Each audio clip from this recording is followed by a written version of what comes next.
بھیڑوں کا رکھوالا۔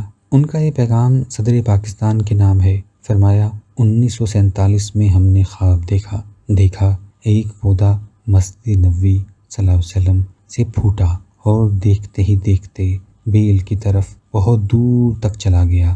اس کے پرلے سرے پر سرسبز پتیاں نکل آئیں۔ کئی ایک سال کے بعد پھر وہی خواب دیکھا کہ اس پودے کے پرلے سرے پر جو پتیاں پھوٹی تھیں وہ خشک ہو گئی ہیں، لیکن مسجد نبوی صلی اللہ علیہ وسلم میں اس کی جڑ جوں کی توں ہری ہے۔ کئی ایک سال بعد اب پھر وہی خواب دیکھا ہے، پرلے سرے کی خشک پتیاں پھر سے ہری ہو رہی ہیں۔ مبارک ہو۔ فرمایا صدر کو ہمارا پیغام دینا، کہنا بھیڑوں کا رکھوالا خود چھاؤں میں نہیں بیٹھتا۔ اس پیغام کو سننے کے بعد میں نے محسوس کیا جیسے میں اس پودے کی ایک مرجھائی ہوئی پتی ہوں جس کی جڑیں مسجد نبوی میں ہیں۔ اس روز حضور اعلیٰ صلی اللہ علیہ وسلم کی ایک بھیڑ بن گیا۔ اس وقت میں حضور اعلیٰ صلی اللہ علیہ وسلم کی خدمت میں حاضری دینے جا رہا تھا اور اس شخص کی معیت میں جا رہا تھا جسے حضور اعلیٰ